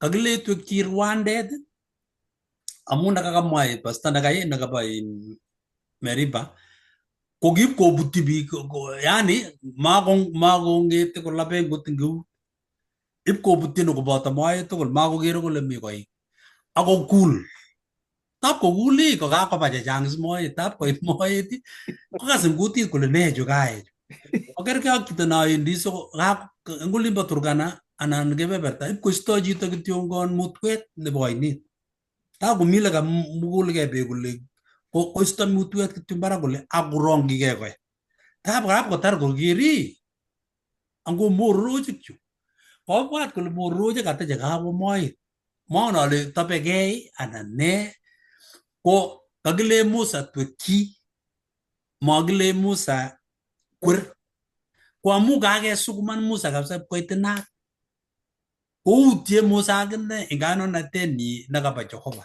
nito ko kim kandoik takoit kabisa nekakechilen kakewir kole biik ne ngotepso ketuiyo ak chito ngokochi lakuno amuren akine mengen ile kikiyatita itou chebo chitondi nebo borto iutye kamisetab Jehova konere Musa kokwer rwandet nekikamwa iman Jehova ndorikirke korongke beek ine akoik beek chekororonen chekiye akwenye kosir chekingwonen. Jehova angot kandoindet nekakolel nekakoit kongwanit netya komeche Jehova kito nekure muitaet. Meche Jehova inai ile indochini biik chemasikunotin kot alake chechang. Indochini biik chetekeneti orani. Mebwat kotililen bichotok amu tabiker kotiib ingkin oretab kipchitondit ing kipkei. Kotiker ile kasasta ano bichu. Kongameto iwa kaniset, tia biik chikometo kaniset eng yu akwa kaniset nemiu. Kole ngamiu akase tamirmirien yu kotorori Jehova. Kongamiun kotokos muguleldo nyu amu ngaker anum komite tai kotos kebal keringet aketubo asobe. Kokikoimege biik kabilanatak akoma Jehova nebo maget kunotok. Ongetustus mugulelwekyok kenai kele kandoinatetab Jehova koleweni chi Jehova biik chenyolulyotin melen chetililen. Musa ko chi. Kakekas atindiotab Musa ko ki chi. Kait kora ngot kosirgei ak kwondonyi, kosirgei ak ne. Sobenyi koroni kakoimgei biik kot kole Musa kine chu. Ingele mite besho nesome Musa kole kaikai amen kot koroks. Ne chu kanyokaimegei biik chetindoi chitugul sobenyi. Ango kursetab Jehova kobo kaming'inetabgei akindochi memete. Metorokan imete kanisa kile kaker kaniset ale mabote kaniset. Kochigei Jehova akiming'ingei koi kandoindet. Ngwan bani. Kameche the same thing amu kaik interesting because tuguk chekaimwa ko kameche amwa lakini ngates kidogo tun yotok ale kora eng atkan kora ko it's applicable tuguk chekinetigei eng lesson ini anan chekinetigei eng Bible chekikisir konetech asikobit kotoretech eng atebet nebo akot nguno eng acheket. Ko ki kristianik ketinye kandoik chekikekwei ako kotom kekwei kesoe.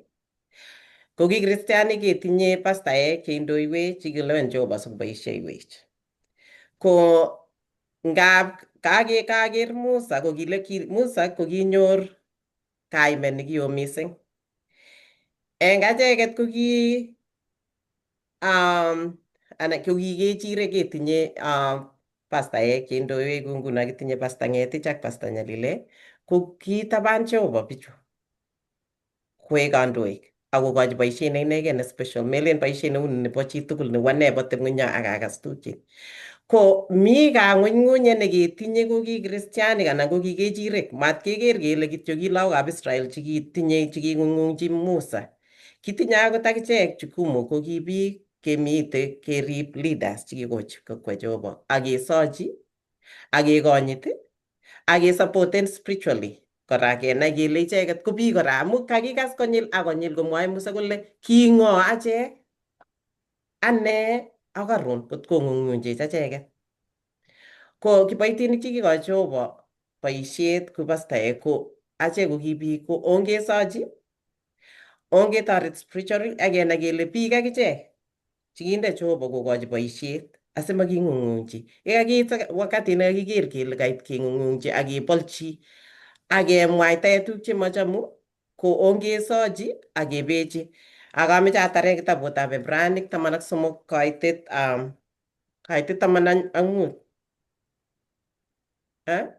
Ebrainik, let me see. Ebrainik 13 kaitet 17. Mwae notok kole okasit cheindoiwok akoming'inichigei ichek amu ripsei akobo sobonwekwok kou chetun tetu akobo boisieng'wong sikobit koyai boisionitok eng boiboiyet ama eng orogenet amu makelwoki eng notok. Ongeribegei chekikoil Jehova kokochi boisiet akesochi icheket. Kongoi. Kongoi mising abwati ale kakekas ng'alek chetesetai eng sobenyo amu ngekose ng'alekab lagokab Israel kolo lakini eng kwenunyo kemite banda ko keyoe cheu choto akichek. Kongoi ara nguno kikakas Musa abwati ale kakonyikisit muguleldonyi. Ko angot nga kilya ko kemeche ketuiye Jethro. Jethro ko boiyotab kilen boyob yugoi Yes. nekisiche chepyosenyi ko kitebiso Musa yekingomwei Musa eng Misri kokabar chito kolabat ipkwa olimbo surkwen olin kokiip kotebi ak Jethro kotun kokitun lakwetab Jethro chepyosenyi nekikure Sipora kotebi kenyisiek 40 kokitebi ak Jethro ini melen ko Jethro ko makimwa kele kimokobo Israel kwa hivyo komelen ile kitilyenyi maelewanegei is kele itak oret anan kolyon acha lakini ki Jethro ko kiinendet ko kitindoi nego ne ko kiinet Musa kotebiso ak nego kokochi muitaet ibwoti ile kechirek saa zingine makostoi ak neng'ororek korwoe abwoti kiamwa bet age ale kicham aribe ng'ororek ngap komweiso koit ilechi koit takituye nying'ololchini ile okase maran ko kiinet muitaet nekiker ile kingen Jehova kikochi sukul neki headmaster ko ki Jethro kotun koweksei kalechi ui amu kakokur Jehova Musa komut lagokab Israel kong'ete Egypt ko Jethro nekilechi ui koba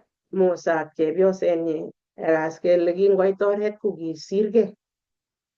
kasirgei akobo lakwet neming'in nemakiyatita yo kemwoe betut age eng lesson age eng yo ko yo kisirgei ko maiyan en chepyoset eng yekakoi kolya kong'et chepyoset makiyatita lakwet akowire Musa kong'et chepyoset akonam lagok akowek gaa awongei kwo gaa nekatabendi ak boiyot nguno ibwat anyun Musa kimuti lagokab Israel kuyo kemuny emet kole koruiyo ko kiibwotene metinyi lagokchik werikyik ak chepyoset nekiwek matinye kometo yu akole ngowo baro lagok amu mi kasi nekikokoch Jehova komut bichu ako biik cheing'ung'undos kong'ung'undos ko anyun kikakas Jethro kosib baornatet nekikochi Jehova amu abwoti akot Jethro abwoti ale kimokosise akine kimeche konai kole une bandanyi kosubi ak abwoti ale ki betusiek choto kimokomi simet netos lechine Musa koit ano anan kolyon kimokomitei neitu yani konyone kenyisiek chechang sikobit konyor kokikokas anyun Jethro kemeche kitabutab komong'u 18 kong'ete koitet 1 akoi 27 moche asoman koitet 1 akoi 5 ketildae amu kakwo sait ako kora kosisoman mising sinyoru ile kanyo Jethro koitundaito ano kale kikas anyun Jethro tisindetab Midian kapyugoitab Musa tugul chekikoyochi kamuktaindet Musa ak biikchik Israel ole kiimutunda Jehova Israel komong'une Misri ak kimut Jethro kapyugoitab Musa Sipora osotiatab Musa amu kikakowekta inendet kwo ak werik aeng kikure age Heshron amu kile kiakunote kiyae kunoto kiprutoiyot eng emetab bororietab alak ikere lagok cho kesiche kekure age Kibet amu kiune ko Musa kokale amu kiakoek kiprutoiyot kokurtoe lakwet alen kitakure Bruto abwoti ak kikikure age Eliasa amu kile kiek toretindenyu kamuktaindet nebo baba ak kisorwo eng rotwetab Job nebo Farao kiit anyun Jethro kapyugoitab Musa koboto werikab Musa ak osotiondenyi kole mi Musa eng ong'atet ole kimong'une eng tulwetab Kamuktaindet. Kanyo anyun Jethro nyokokas makakoit Musa, kakekas tuguk chekakoit chekakoagis, kakemach kelach Musa, kakolya koit Jethro kokas Musa kole nyone. Boiboiyet netya nekitinye muguleldonyi Musa, nekitindoi Musa koro Jethro kole nyone, kureni nyone ako mainegei nekanyo, kanyo akobubutu lagokchik ak chepyosenyi. Abwoti ale kalete ibwoti chekiosirgei ak chepyoset anan itinye boiboiyet neo anan imeche imwochi chekikoyaun lagokab Israel anan imeche imwochi chekikoyai Jehova. Abwoti ale eng meting'ung kotonye ilechini nguru netai neshamwochini, alechini ni anan ni anan ni, yani ndeminin namin kut tugul. Ko oo mising neibwoti ko Jehova nekikoyochi cheechen. Kongebe 14 koite 14 kole ak yekingoker kapyugoitab Musa tuguk tugul chekiyochin Musa biik kole nee neyochini biik, amune siitebi igee ak kotonondos biik tugul koyemin kobot karon agoi koimen. Akilenji Musa kapyugoinyi amu pwanjino biik kotebse Jehova ak yetinye ng'olyo kobwanjino ak abeshechini chitugul ak chitab kokwenyi ak aneti ichek konai kanetusyoshekab Jehova ak ng'atutikchik. Aikas, kakoik kwamegei anyun emosto, kakomwochini kokatkei kolya, koker as Jethro Musa kong'ete karon akoi koimen. Kakomut chepyosenyi, makotinye akot nafasi netepche ak lagokchi ak chepyosenyi. Koker Jethro kole akoi komeni. Kolechi amune siyoe kouni? Komalechi Musa Israeli, kalyon ameche anetis akobo ng'alekab Jehova anan is abesyochi kosirgei ni ak ni aepchi. Kolechi Jethro achacha. Konet Jethro kolechi achacha maunoto. Ng'et ameche iker eng yotok kaiteshekab kolechi ameche ikwei koishek cheiywei Jehova ako icheket chekiyoni. Nebo somok ako icheket kosasei kilene dishonest eng biik chemwoe lembech anan chemamwoe tuguk chebo iman. Kolechi ameche ikwei biik chetonondos chekiyoni asikotoretin. Atya yeibata eng yotok nguno iker iwe koite 24 itestai akoi itar koite 27 inyoru atindionoto. Kopchechi kolech cheibi yekaipchei boishechu ikochi alak, yani 100, 50, 10, 5. Yani nguno ikere ngibwat nga komite nguno ngele akot kaya kole komite chief, mi sub chief, mite boiyotab kokwet. Ko ikere ile kakepchei biik sikolya, bendi bichu konyor ni ngipkonye. Ko nguno kakwaigei Musa president eng oli.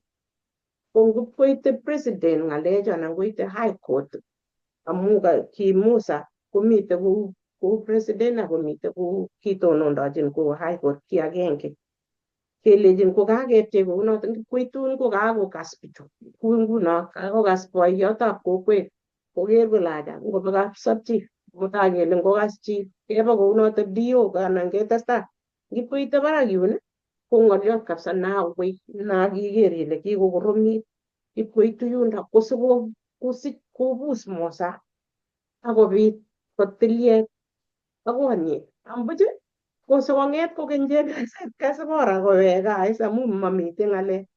Ko ikere ile eng yu tos mi chito nekikotoretin nyokong'ololun akokonin ng'alek chetoretin anan ilenjini lene boiyoniguk abwoti ale Jethro ki betusiechoto kokakosit osile lenen kokoimwoe ne anan yebeit ileni ngakas ako ndaos anan koming'in kotinye ng'alek chetoretin akot eng kapkasi ikere nguno kapkasisiechu kiyoe ko kiibune yutok kora kepchei biik kele inye indochini biik 10 korub yo ko chito nerube kondochin biik kouni kole simachang'ait amu makoi imuch tinye ngipkoite karon bichu kongen kole oroni Jehova imutech ak boldet kobundos kora eng yu kora ko akot eng kanisa kenyorchini ng'alechoto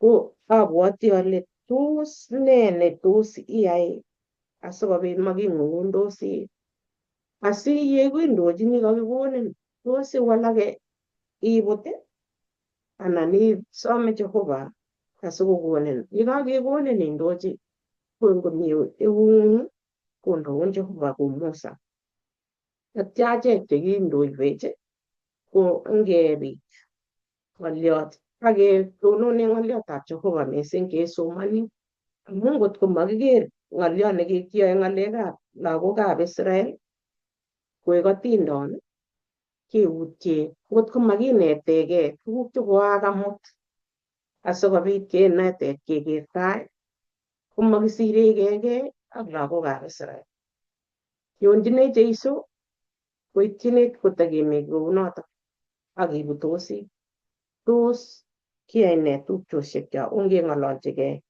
asikobit ketonone ng'oliotab Jehova nepire muguleldonyo eng ng'alek simaking'et akesirgei anan kele achicha len kikinyoru ne nekikeni kenyisiecho ata siketou kelewen age chito ko chito mamite tindo akine ko chitondit lakini ketiny ak ng'alek chemiachen ngeng'ololchi lagokchok amu akotounegei gaa ing'ololchi lagok ng'alek chemiachen mekure lakwet ne sokora ne ko ng'alek chebunu kutinyo kotechei anan kobutei ko ngekonyitgei eng yotok akebi makotebe soek logoitet agenge komwochi lagok koepchi akomwoe kora eng yotok kokon ng'atutiet eng sigik kolechin amu usausi lagokwak ongetoune yotok amu ngotko ketoune kurat ko ng'alek chebunwech eng yu koite chitab kokwet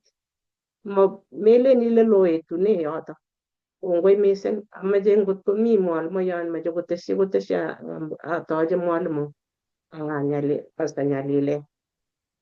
Kamoche ates kityo ng'olyo eng yo ale ikere eng yuto nyikisindo neo mising eng kap Musa amu kakoetyi boisiet chichi ako netai ko kakoet kasit akot korot koyach kowek chepyoset koongei ak lagok atya koit ninyokoborie akotinye kabwatutik chebo mami chepyoset mami lagok.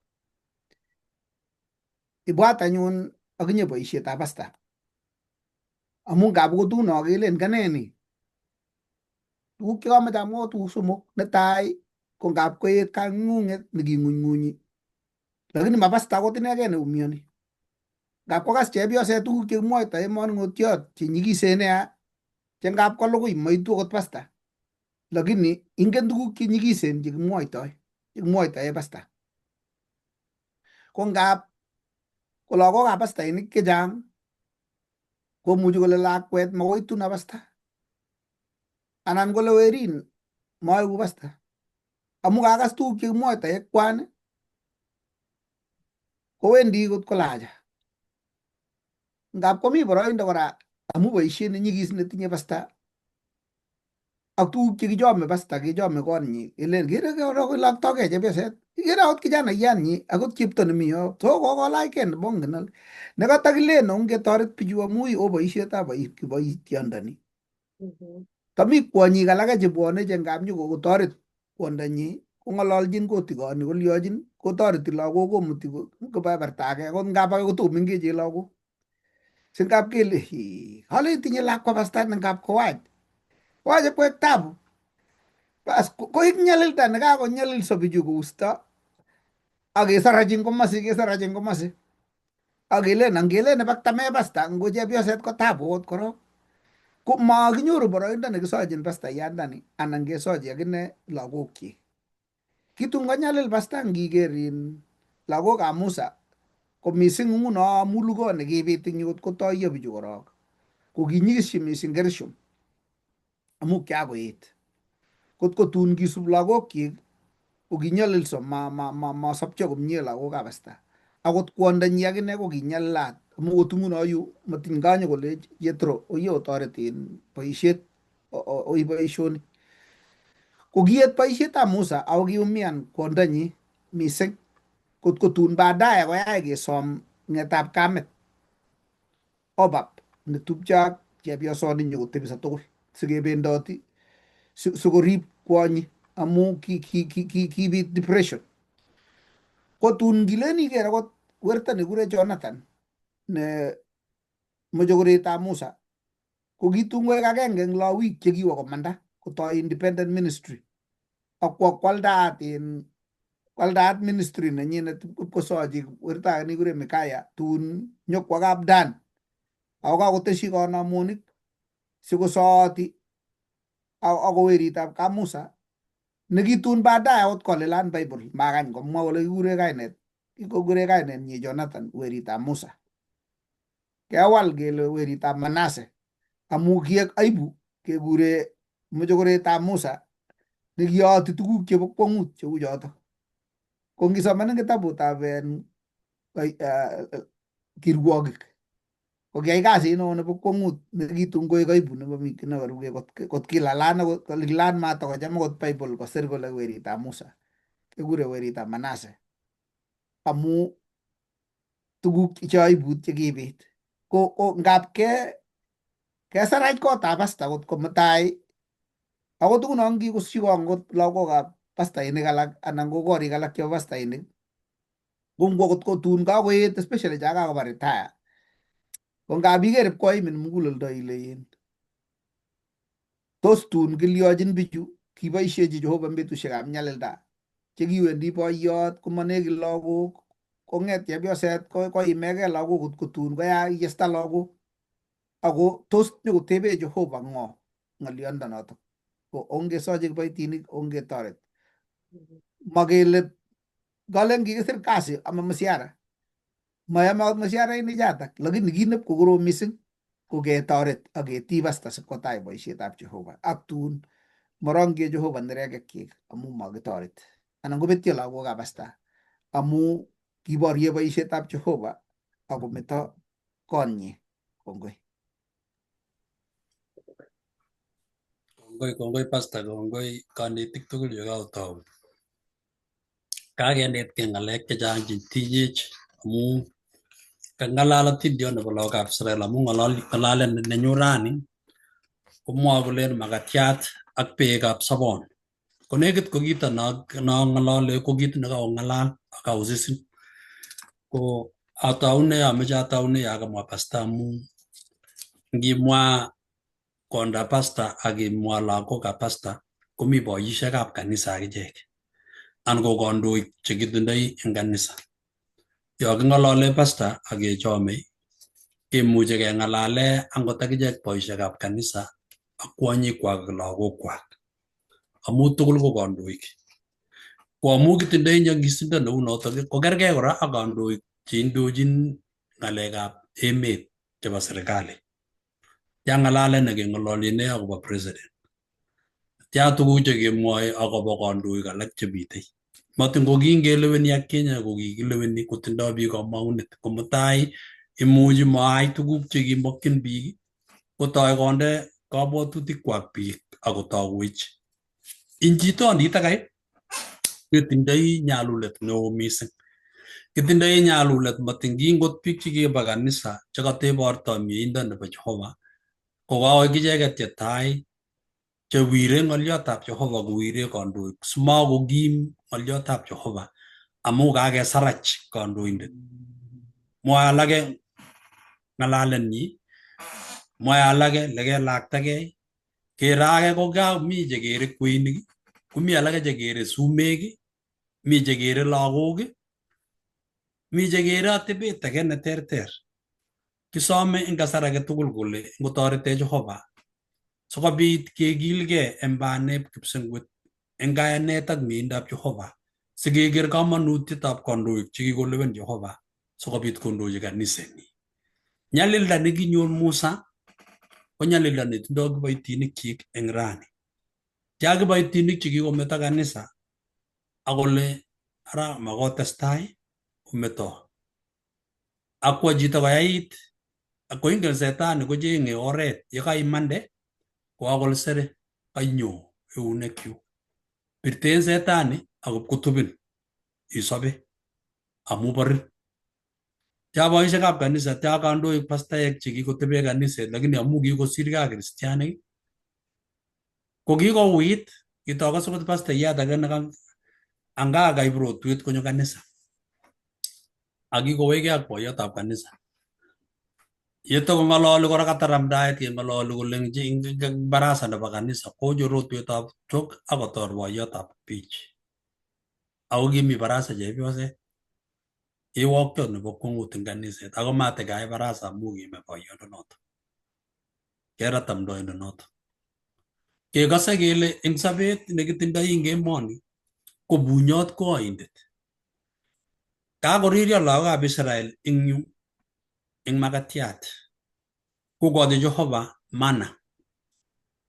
Mana ko makatiat nemakiloli maat, makatiat nemakilolonyi, makatiat nenyone ak rewot, nyone ak brongoshek nebo karon. Koi kele brongoshek nebo karon ak rewot nebo karon kouni simto nebo kembout ak betut nekokosirto. Kongonyo nguno rewot nyokoisto koroito age nekoya akonyo nguno brongoshek amu sikonyone brongoshek korok konyi kabisa kachang'a beek kole. Sikobit koisto nguno koleji yakoisto kinin kokakinyone Jehova koibu makatiat kai. Yakoistogei brongoshek akoistogei eng koristo tab kolen kotoben biik koyat kurgotik koker ki nekamukulit ing yo. Kotab konyor mukulit ing yo ko ngichamcham chito ko kikwalanchi akakwo sapa nebo koskolet. Akwo maichenge amitwogik amu ibiyonyi chebo lanchi chebo sait notok bo karon ibiye chebo saa sita ak ibiye nebo koskolet. Koyameche makatiat neuno. Simawekse lanchis ako maiboti lanchi anan aweke koskolet. Tia nyalilda neketindoi rani kemeche keamishe karon, meche keamishe saa sita, meche keamishe koskolet. Tia nyalilda netindoi biik chitugul achek tugul akobo moet. Oyeng'wan moet biikchok. Mako kiistoegei uto. Amu ngomeamishe ngibite soit nekikwamin metit. Ko ngomaishe saa sita ngibite saa tisa kotoi kakokwolilen angot ng'alalet kakouit kutit. Tia biik kutitab kwamis ngotarei kowere chaik saa nne saa tano kotomo koru. Sokoteshi makatiat kemboi saa sita sipkoru. Oye maoni nyo ko kerim kabisa ngotoretech Mungu ine amu ribe tuguchoto tugul. Oronjo lagokab Israel kaam makatiat ko ngwa makatiat kole chito agenge titeswa. Kichomchi Jehova kito agenge. Kichomchi Jehova kwam chi chekemuch. Maete ngunoto kanyoru nyo kiyogun ak rewot yobo sang'utab koing'ung. Ngokemeche irongjigei tugul irongjinigei. Kiyam kabisa biik kobiyo. Kokale kiamis alake kabisa kobiyo. Kole biik ngakotabech makatiat kai. Ingen ile makiteshin kis. Makatiat nguno angachek keamdoi koko anan ko chocolate anan koamda biik alake chaik anan ko sotek chichoroktoi anan ko beek. Na ile kakon Jehova eng yu kotokomi beek chebo rewot. Ko ngowok Jehova chebo rewot ko dakata chaik anan ko soda anan kane ko jorta rewot kai amu kimetochi yotok inegei yo. Ko ngosuse chito komakotebe beek. Amune sikere nguno nyalilda nekitindoi biik ing yu kotebe beek biik ko kaekat emet. Kalal asista saa sita. Lakini che kaba karon ko kekochi Jehova beek ing oretab rewot. Ako ngochi Jehova beek ing kole biik achechaka kimeche alak. Sina ile mayame chito tuguk chekikochi Jehova. Ko kingakotestai kwam bichu makatinik, kakikochi kong'ete betutab Jumapili akoi komut kasi. Takoit komut kasi, amu ingele kikipkeinik alak is. Inai ile kotokonyone Misri kikakonam amitwogik che free chekikoitoi buch. Orande anyoni amitwogik kikonu kipimo. Kikonin kelechinin kabanum chekwok chep compound ng'wong, kurget ng'wong. Mewe chitab kokwet amu ingen ile simelen kitindoi korik. Kingomanda kityo kidogo amu kimi ong'atet ako lekeker kondang'ung ikere. Amu rong'ugei eng sait nekakarongei Jehova, lekeker lekaker kondang'ung komi amitwogik yotok. Ak ingen ile keumgei bichu. Na ile kangomong'u eng Misri ko murenik ko 600,000. Kotam ne lagok, boisiek, lagok ak chepyosok amu kimakeit lagok chepyosok ak lagok. Kabwa tugul ak kemis anyun akibiyo, mami chi netoktu. Ko ingen ile kiaro kit agenge ingiamishe ak imach uyo kebiye konyone ruondo. Angen ale ngot banda nekibendi lagokab Israel kong'etos alake kole katekebendi ano kakeam kiki. Ngumaya kaname moet. Konoto kaname moet kongonyo kit nekou ruondo iwire ruondo kabisa ngele ong'atet yu mi boldet netokokonin Jehova kourin imuchi inyoru nafas kitikin nekanyo kusonet kitikin nekabunu ong'atet kole ikose ile anyi kabisa. Chala chekibekyo ong'atet chemakomuchi koba imbanda. Kokile kibek chechang eng ong'atet. Konyo sirutikab Jehova eng Korindoik 10 koitetab 11 akobo atindiotab bichu.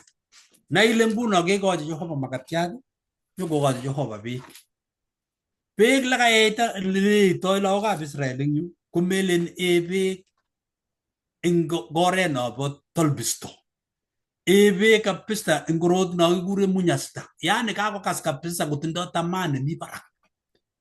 Ingel yakesinyen iye ibiunegei. Ipkoun toket, ibiun metit, ibiuse borto tugul. Kocham akere chito nekakwam melelda kabisa. Koebe yekakoe, koun toket. Yakoun toket konam alak korongchi metit. Konam ake korongchi kelyek. Kole ingen kakolal kelis. Ko kiit lagokab Israel konoto kakotang koe beechu kai. Ake matakona kole beechu kokakonu kamuktoindet. Ako inendet ne beek. Rwandet ko Jeiso, kiptaiyatab kiptainik. Inendet ko beek chebo sobon cherong'ugei. Ko kingele Musa tukyi, ko kakeyai Musa kechil nebo kung'u. Ko amu chito ndininik kelechi titangoi korok siro makikererin. Kikiluchin amu kimi murenik chekimi kole kaikai kepegu. Ne bani. Ya konyit biik sinyen ng'wonindo nekakobit ko kole setani owai tuguk chemite. Nyokomwoiwech sirutikab Jehova ng'alek chenyikisen. Kale mameche anyun chekitupche eng Korindoik netai 10 koiteni ko 1. Mameche anyun chekitupche ale oeku chemongen. Ole kimite kwanishek chok tugul eng ng'onyutab boldet. Ak kibun tugul nyanjet. Ak kikibosanji tugul Musa eng boldet ak eng nyanjet. Ak iyam tugul amdit agenge notok nebo tamirmiriet. Ak iya tugul eet agenge nebo tamirmiriet. Amu kiyet tugul eng rwandet nebo tamirmiriet nekisubi ichek. Ak rwanda notok ko ki Kristo. Kangomwa sirutieni kong'ololi Paulo kokale tuguk chekiyookis eng lagokab Israel ko iman kiyaak. Makatiandana ko Kristo Jeiso ne bortonyi. Musa ko kiboityo nekakerkeit ak Kristo eng urwet. Nekitomo koro bichu. Nyalilda nekanyor Musa ko nyalilda netun konyoru Jeiso akine. Kono ikose kemwoe kele Musa ak Jeiso ko agenge. Musa ko kindochi biik che kiek bunikab Jehova matin ko ki lagokab Jehova. Ko Jesu akine ko kiyai kounot. Ko ngisomanat atindionot Tabit 11 nekabarani makatiat ak beekab sobon koleche anyun kiyaak anyun tuguchotok eng ichek sikoek kabarunet ak kikisir akobo kateunenyo achek chekakonyonjech kakesunetab kenyisiek. Tuguchu anyun ko kiyookis eng bichu. Kiyaak anyun tuguchu tugul. Makatiat nekinyor lagokab Israel. Nekinyoru kong'ete Jumatatu ko ngikonor kinyoru yeku pkeiyat tabilen iker mutai ko kikonam kutik. Ako mangen ale kutik chekibwone betunoto ingele kutik cheucham koibu kalyang'ik. Lakini mong kutiet ni maiker kalyang'ik amu simatikere kalyang'ik ing kong'atet. Ako kutik anyun che maraisi cheikere ngondang'ung ingele tab kutik alak komekere imuchi ilugui ngot ako koek vitamin ing borto ako mekase. Lakini ni ko kikere kita kabisa nenyitin. Ako luge ako iker ile uye makoi tatestai ta. Imetoi. Ko kichop Jehova kunoto betut netai, betut nebo oeng, nebo somok, nebo lo. Kolecho konakdab. Amu angen moeng'ung ale yamegei ak ni. Ko agenge ko koyama kong'ete betut netai. Ko nekakonok nguno ni koyamok nemakoteshini age. Kokochi Jehova akoteshi kole ni ko mutai karon. Ko chito nekirong'chin kei tugul ko mutai karon kokere choronok kwomisie. Amu ngiyam ilen nyone mutai ile kiamis alake kotar. Kotab koit mutai kolen koter. Angol kotokonyone makatiat konyai kowonu kola akoker Jehova kipsengwet makatiat. Amune Sabato. Neiboru kele angap betusiek 6 ko chobet nebo Sabato. Makatinik tugul chebo wikini kokonu Jehova sinai ile boisie betusiek 6. Betut nebo kamung'et ko kamuktendet nekitaban. Memande anan ko ching'ung nebo kokweng'ung, ango lakweng'ung anan kit age tugul netindoi ak ibicheng tugukuk inyegei. Nitok ko kenetech komie kele Jehova komawalaksei tugukchik ak tetutikchik. Kile Jehova kibois ako kiyai ng'ony ak kipsengwet ak ng'ony eng betusiek 6. Nebo 7 ko kityach. Notok amune kakonech kele eng makatiat komakonu makatiat Jehova eng Sabato. Amune ni ko kale Jehova mebirtegei. Kono betuni. Ingoik betut nebo talbisto eng inye ak ane. Ako baibait muguleldonyu ak ibaibait okinye. Tababwat ale aramdaetab Musa eng Sabato ko kiune. Ko kokenyalil wiki mzima. Majenge sokorong korokto nokolech ongen ole konye kusomok kasi ko ingele komwoiwon kuni. Angen ale inget tab konye tamdoik alak. So konget amdoindet koutie tuguk chekatamdoi ako tau korong'chigei biik. Ako ngomdoi komi chito nekosirgei. Kowal amdaenyi nekakale katoret Jehova ak korong'chigei anum notok kosirgei. Ya biik chekikwai kounotok koutie Jehova. Kiyaak tuguchu sikoek kanetisiet eng achek. Kimi betusiek chekergei ak lagokab Israel. Misri ko ng'ony. Ainet nebo araraita nebirir ko bandanyo nebo kristianatet nebo kabatisanet. Ong'atet ko emoni ne eng betut kemondoi matingetindoi korik ketindoi ong'atet. Amakatiat kai ko beekab sobon Kristo Jesu ne ng'olyondenyi.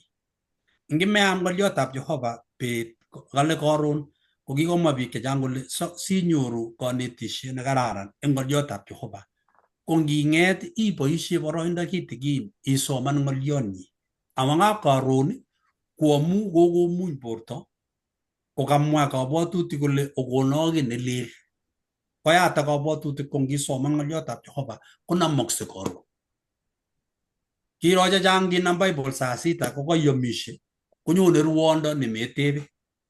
Akot isomani Bible kotibet ako maimwa amen anan isa kemboi kuroto kayomishe kakonyi amitwogik kabisa ibitebi ngecheret kotomo kesa isa ibitare maitare kainetab Jeiso arap keshoku kemboi ile ngu matar saet komie angu kabekyi uyi amu chikisindo nebo borto kiek tuguchu kamanut amu kiborwech kimnatetab Jehova kiborwech chomyetab Jehova ako kimwoiwech Jehova kele mawalokse kitabutab Timotheo nebo 2 agenge kaitab 7 kokeborwech Jehova kole kayonik tugul cheyoni ng'oliotab Jehova ko bandab kipsengwet nekikonech kamuktaindet komeche komi kimnatetab Jehova neikoikoi mugulelwekyok amu ui banda tuguk chekiyookis ko kimildagei Musa ako kimi lagokab Israel tiache kibek lesurutikab Jehova kibek chechang eng kong'atet amu kingong'ung'unso che chepyosok ko king'et lagok ko kibek lagok boisiek kiche chekibunu emetab Misri matakoit emetab Canaan ipkoit kityongon murenik oeng'u chetekekose kanetisiet nemite wan Caleb ak Joshua kiuit banda kot kobirtogei bichu amu tuguk chekiyookis eng ichek ko tuguk cheyookse eng achek rani ibwat kristianik chekiotou tugul kanisa chekikibotisanok eng koinono gaa kibagenge kerlet akitoben bichoto komakomi kikometo kanisa alake kikoekchigei alake maiyek kikotun ake chepyosok oeng anan ko somok kikouit kabisa sobenwa ak ipkouit amu kinkwamanda kanisa ipkoteshi setanik chechik chechang akonyalil chichotok ipkobanan nebo kwong'ut ipkoek somset ko ikere ile setanik komatindoi rirgei ko nginyisoman Johana 4:7 akoi 15 kekose ng'oliot nemwoe Jeiso komwochin kristianik eng kwondab Samaria kele kwondab Samaria ko agenge eng kwonyik chekinyor makatiat nebo sobon matingi chitab bororiosiek alak ako mu kikas ng'oliotab Jehova kwonyi ko kinyor muguleldo nebo kalyet kinyor boiboiyet ak kinyor katiaknatet makatiat nebo sobon nekinyoru eng Kristo Jeiso ne mana ne Kristo Jeiso inendet ko noto nekonech kamang'unet kenyoru kalyet eng mugulelwekyok tia wasetab kei nebo sobet neketindoi nakure biik stress depression tia biik chekokomionso amu kabwatutik chekokochang'a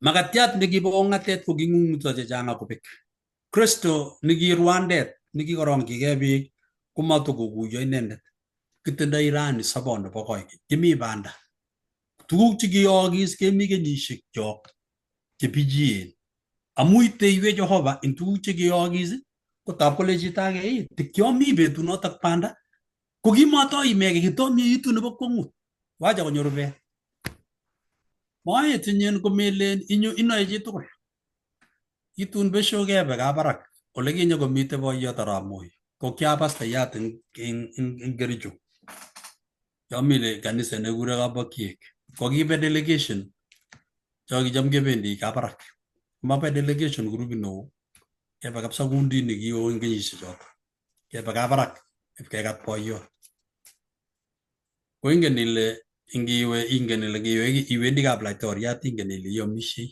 ko kingoit sait nebo lunch nekiamishei keib chego ak makatinik komi le kakichob amitwogik ingen moet komatebe kole i kristianin anan ko mai kristianin ako ya kobit rubet komaiyendei hesabu ak kijiket le mite kit nekenome eut taitindoi eut nebo oeng iname lekenam ko tuguk chekenam biik chekimakebwoti ko kinam konam alake bendo kotololi amu kakende laini komakomi ako moet ko moet kole chito kikwame rubet saa 9 yu wendi saa 10 ako rubet runa kaimuita kong'ete karon muchi kang'et chito ngaa amu kakibendi banda kobwoti chito kole pkeamisie eng olin kokonor moet kogen tuguk chebwone chechang sikochelewan amitwogik iyo kasi iname chito makatiat misima kikure koblo makatiat na ubasit neu nebo sukul ak kwam chito negei mateshin kiy nekiamche arap nyo kosile beek kityo Sabet ko ui, rubet ing chitugul koname chitugul. Ako ngwan rubet nebo kut. Ame chito kwam kurut, ip kurut. Cha biik chekikwam ipkwam chito. Amu rubet. Yo kasungot bing surutik chetililen tab komi Bible. Akile kibit rubet ing Samaria, nikikilolake lugui.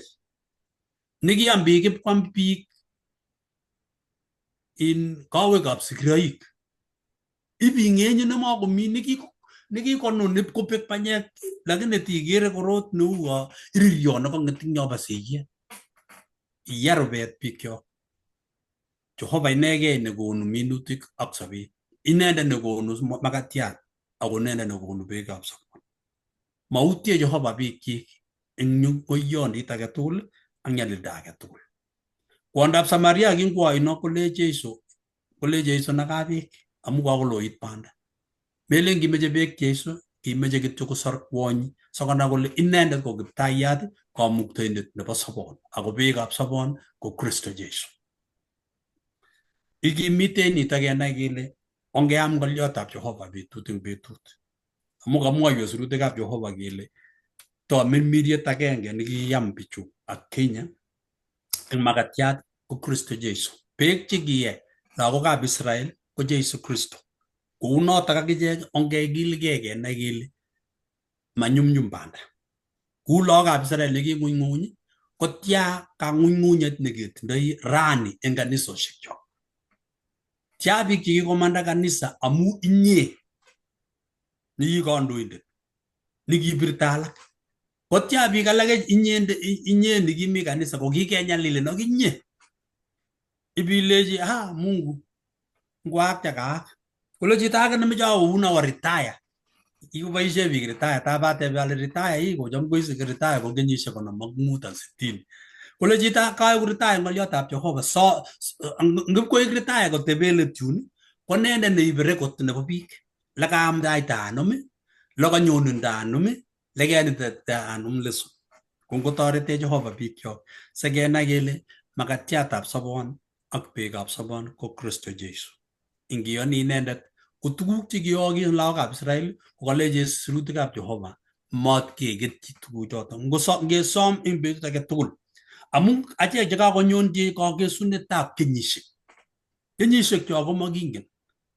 Ile sirutikab Jehova tindoi kapolosonek. Kenyisiekab chi ko kenyisiek 87.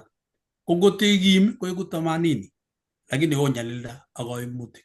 Kotakikonin 80 anan kekonin 100 kenyisiek. Ibwat kenyisiek kitindoi nguno. Ingitindoi kenyisiek 60, ingen ile kakong'et kenyisiek 10 siwe. Ko kotomo iwe koune sobondong'ung anan kenyisiek 20 chemite taun. Tia nyalilda nemite. Ongotorete Jehova sikenai kele kursoni komobo chi agenge. Kursoni kobo koikeny. So smi chi netese ng'olyo. Ameche ates mie kemwa kidogo akobo Musa ile kimuchi konerech Musa akobolchi bichu. Lakini kiming'in Musa eng leadership tugul nekikekochi Jehova.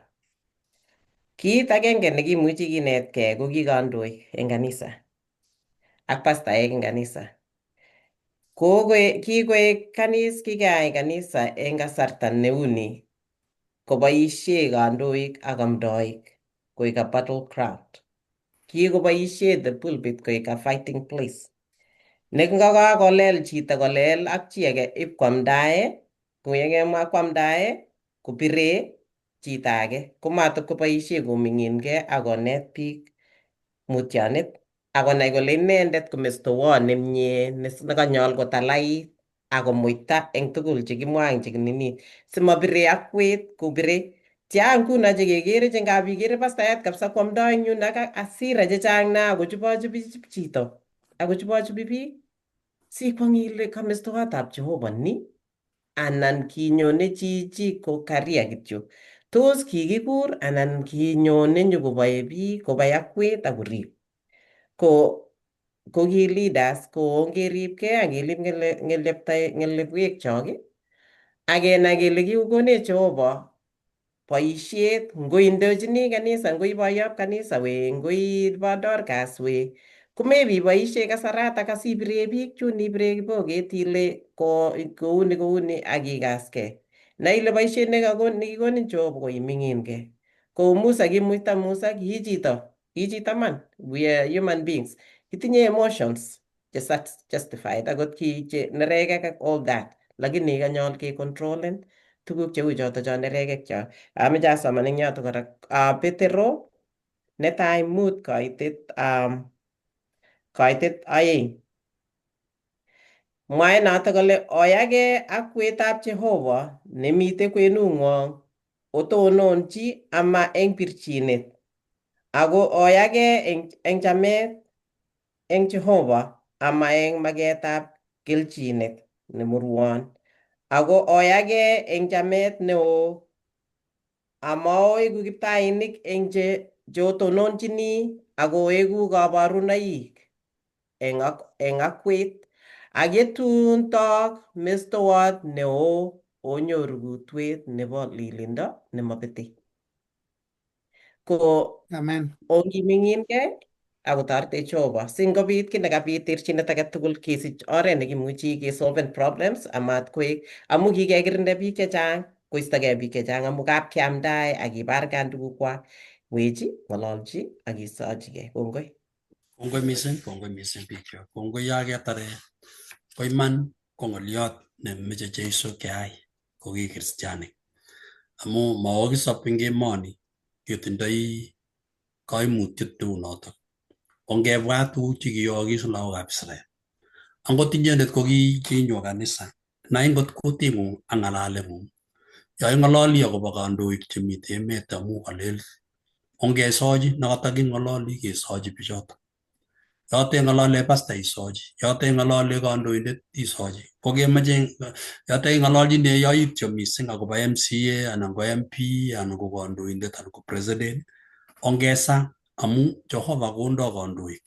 Ako ngait kasarta nekale Jehova koistogei kandoindet notok, koistogei ng'echeret.